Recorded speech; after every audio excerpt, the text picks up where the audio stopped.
and then we'll open it up to questions. Hello, everyone. I'll read my statement, then we'll get to the questions. We just wrapped up a really productive week. We were able to reset and take a good look at where we were and how we want to continue to grow as a football team. I'm extremely happy with our players and how we approach the bye week. The energy of the building has been very positive. I'm proud of our leadership in the locker room and how connected this group is right now. We have a tremendous opportunity here on Saturday to go to Ohio State. They're a very well-coached team, very talented. Coach Day's done an amazing job with those guys. This is why you come to Penn State, for this big stage, to play in games like this and be able to compete against the number one team in the country and have an opportunity to beat those guys. The staff is confident the way we've prepared so far. We had a really good week last week. We're looking forward to having a good week this week. And everyone's positive and ready to go. Thank you. Start with Rich Garcella, and then we'll go to Neil Riddell on Zoom. Thanks, Greg. Good afternoon, Terry. How are you today? Very well, thanks. How you doing, Rich? I'm good, thanks. Terry, can you give us any medical update on Jackson Smolik or Zariah Fisher? Can you tell us anything? Yeah, Jackson Smolik, there's no update right now. We do know Beckham Kritzer will be available if Jackson isn't around. And Zariah should be back this week. Let's go to Neil Riddell, followed by Frank Bodani. Hey, Terry. Wondering on the field, being the cornerbacks coach, they've just had so many great receivers these last few years. Can you frame up the challenge of where it starts in trying to get a handle on those guys? Yeah, this week will be an extreme challenge. Ohio State has a long history of great receivers. Arguably, these two are the better ones in that list. Jeremiah Smith is as good as they come. We were hoping he'd go through this sophomore slump, but obviously he's not. He's just got everything. He's big, strong, fast, runs great routes, competes. We have our hands full. So, our job on the back end is to make those guys earn it. We have to limit their explosive plays, keep the ball in front of us, make them earn their way down the field and not give up one-play scores. Let's go to Frank Bodani, followed by Bob Flounders. Hey, good afternoon, Terry. How are you, sir? Good, thanks. Good. You talked a little bit about it, but keeping this team together after a lot of the struggles you've had, could you talk specifically to the challenge of that and what makes you specifically believe coming out of this bye week that this team is ready, will be prepared for the number one team in the country coming up on Saturday? Yeah, it's challenging to keep us together. Obviously, it starts with my title. I'm the interim head coach.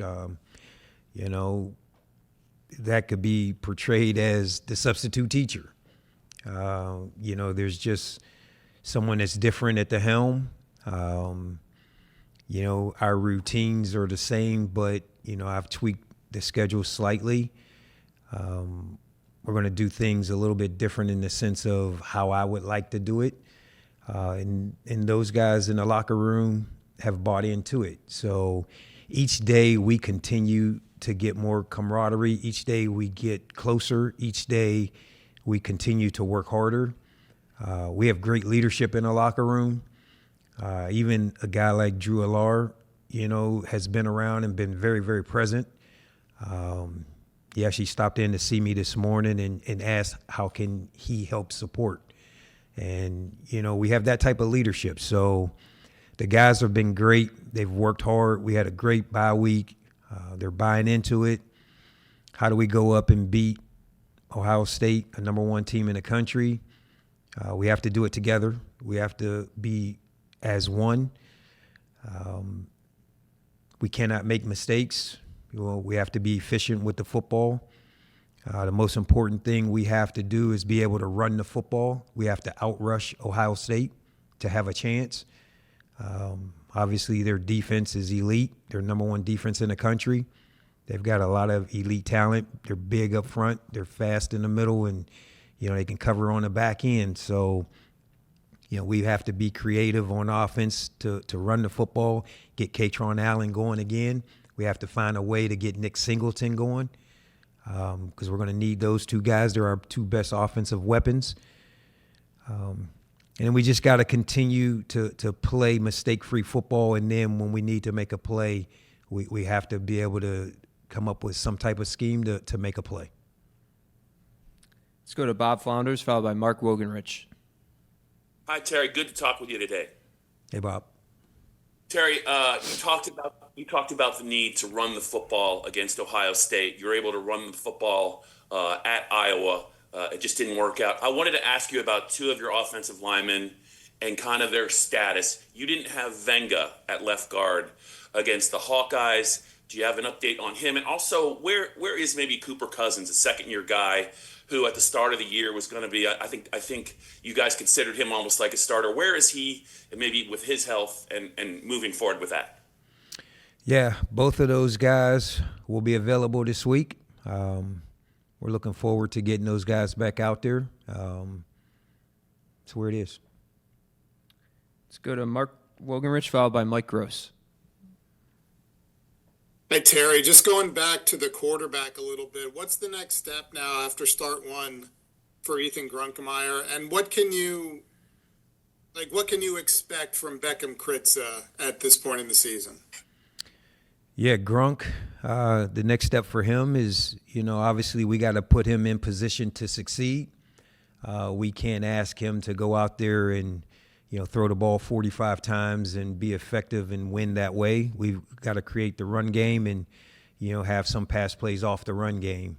We've got to be able to give him some throws that are, some one or two read type throws and not overcomplicate it for him.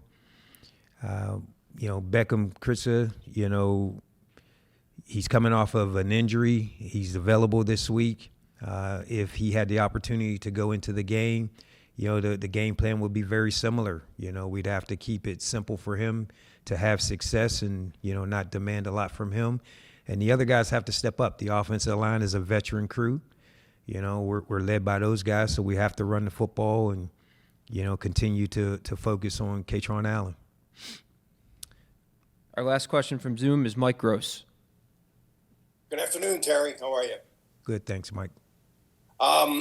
You said you talked last week about the freshman receivers, Kobe Howard and Tyseer, maybe moving into a bigger role. Are there any other young guys who maybe have evolved to the point where they might be able to play a bigger role than they have so far? Yeah, those two guys, obviously. We're contemplating, Alex Tash on the defensive side at linebacker.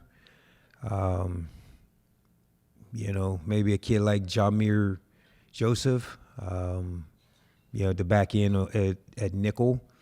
But, probably those four guys are the ones that come to mind right away. We're just trying to be creative to get some of the young talent on the field and give them an opportunity. Go to questions in the room over here on the right. Mark. Thanks for your time, Terry. Your 3 touchdown underdogs, do you use that as motivation? Do you not care? How do you kind of view that? Yeah, you use it as motivation, but I don't know if we're allowed to because of what these gambling rules now. Can I even talk about point spreads, So I don't know. We, obviously no one's given us a chance. And I'm going to, reemphasize that to our team. I don't think we've ever been 20-point underdogs since I've been here. But it's motivation. No one believes in us. And we're going to come out and fight like we did at Iowa, but we're going to fight a little harder. John? Hey, Terry, over here on your right. I know we'd asked you previously about wanting to be the head coach long-term after this year, but we haven't asked you about your plans beyond this year regardless. Do you want to be on this staff next year, whether or not that's as head coach? And if so, why or why not? I love Penn State. Any opportunity that would present itself, I would pray on it and would entertain the opportunity to always stay here. We just don't know what's next. So I'm grounded in my feet right now, and my job is to lead this team the rest of this season. And, we're just worried about beating Ohio State. Over here on the right, Tyler. Terry, thanks for the time. You mentioned Alex just a few moments ago. I was going to ask about the linebacker depth. Going back to August, Jim has been pretty distrustful, it seems, about some of the younger components of that linebacker room. Is there a sense of urgency now coming out of the bye week to get those guys involved? Why is Alex the name that comes out of your mouth? And are any of those younger linebackers also maybe in more play in the next 5 games? Yeah, Cam Smith is another kid that has an opportunity. Alex has had, a good start to his freshman year. He's a talented kid. He's big, strong, fast. He's learning the system as they all are. And we just have to create more depth at the linebacker position. When Tony Rojas went down, that's a big gap that we haven't really replaced yet. And so we're just searching for some answers to be able to help the defensive line, to stop the run game, which is critical in this game. If they get going in the run game, it'll be a long day. So we've got to be able to protect that front seven. Up here in the front, Jack, and then we'll go to Joel on the left. Hey, Coach, how you doing? Hey. My question, I was interested about your point about kind of taking, the interim role as like a substitute teacher. And not only does that mean you're in, a new spot, but, think about substitute teachers, their relationship with the students, in this case, your players. How has that dynamic changed for you, whether it's been not only dealing with players in a new role, but, just kind of having an expanded role now being the interim head coach instead of a position coach? Yeah, it's a little bit different. I was always Coach T, as cornerbacks coach, and my role prior. I got along with everyone. Everyone saw me as Coach T, kind of the OG coach. I'm one of the older coaches on staff. And now they see me in a different light. It's like the building sees me different. It's kind of like everyone gets quiet when I walk in now. So it's just different. But it's positive in the sense of, I'm still Coach T, and I'm the guy that, still gets along with everyone. It's my job to rally us together. I want to give the players a voice to how this story ends and how do we write this next chapter. And so, it's all about those guys. So I told the staff, there was a video that Urban Meyer was talking about. One of his former coaches is now the interim head coach at Florida. And the video basically said that we have however many opportunities, games left in the season. We have to put it on film that if we want our next jobs as coaches, we have to coach so that the film shows we're deserving of our next job. And so I showed that to our staff. And we owe it to these guys to pour into them and to give everything we can. So we're going to work our tails off. It's my job to make sure that the staff doesn't come up short. We're going to demand excellence as we've always have here. And, I promised that, when we went to Iowa, we were going to play hard. I'm going to double down on that when we go up here to Ohio State. Effort will never be an issue that for any team that I coach. This week we're going to try to figure out how to give that maximum effort with victory. Over here on the left, Joel. Hey, Terry, thanks for the time. You said last Wednesday that you were going to spend some time over the bye week recruiting. Just curious kind of how that went. What's been the reaction from recruits? Obviously knowing that they don't know who the head coach will be next year, what kind of difficulties has that posed? Yeah, all the guys, the committed guys and the guys we were on, they've been great. Obviously, it's very similar to our staff, right? No one knows what's next, right? So everyone is trying to figure it out. They're all on like standby. They've all been communicating with us. We've done some FaceTime, some calls. We're just doing the best we can, just keeping an open line of communication and staying in touch until we figure out what's next. And the most important thing is go get victory on Saturday. It'll make everyone feel better. Over here in the front, Mike. Thanks. Hey, Terry. I'm going to tell you what you already know. As a former quarterback and wide receiver and DB coach, you know wide receivers really well. What have you seen out of this group this year, and how much over the last couple of weeks have you been a part of what's going on with the passing game and the wide receivers? Yeah, so our receivers, obviously the production isn't where you want it to be, right? That's the truth of the matter. How do we get it better? Part of it is establish the run game so that now we can play action pass and throw some balls in behind the linebackers and into that intermediate zone. Obviously there's always chatter about we got to throw the ball down the field, and we do want to take calculated risk down the field and throw the ball. We've got these young receivers. We're going to give those guys an opportunity to try to inject some life into the pass group.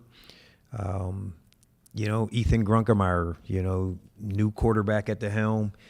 There's just a lot of dynamics with the pass game. I do think we'll be able to throw the ball a little bit better this week at Ohio State. I'm demanding from Coach Kolenicki that, he's creative in the pass game in the sense that, we don't want to throw the ball so much horizontally. We want to throw it vertically. Way in the back, T. Frank. Hey, Terry, back here. Now that you've had a couple of weeks to kind of settle into your new position, I think it was back in training camp, James called you the ultimate truth teller in the building. Have you had to have some of those hard truth conversations, either with staff or with players, about what happened in the first part of the season, and now that you're in charge, some of the things that you want to have change to change the result for the team?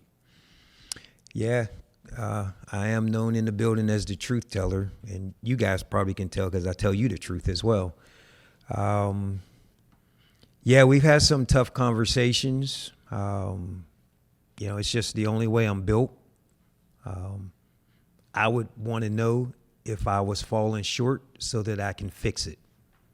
And it's how I was raised and brought up. The one thing that I worked very hard on in my truth telling is trying to not be so direct and deliver such a hard message. I'm working really hard on that. I'm a work in progress, so please bear with me. But we've had those conversations with staff members. They've been great. Everyone's understanding. Everyone's open to it.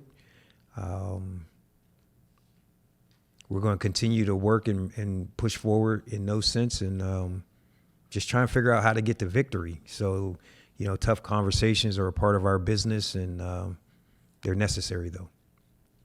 Time for three more. Lyle, over here in the center. Hey, Terry, you talked a few weeks ago saying you were spending more time with the offense, learning the playbook, given the fact you were coming back from cornerbacks coach. Just wondering if you're now spending equal time again with the offense and defense, and what that process was like catching up on the offensive playbook. Yeah, I'm more balanced now. The first week of Iowa, I didn't do much of any football. Now that we had a bye week, things are kind of settled in, and I'm finding my routine and rhythm.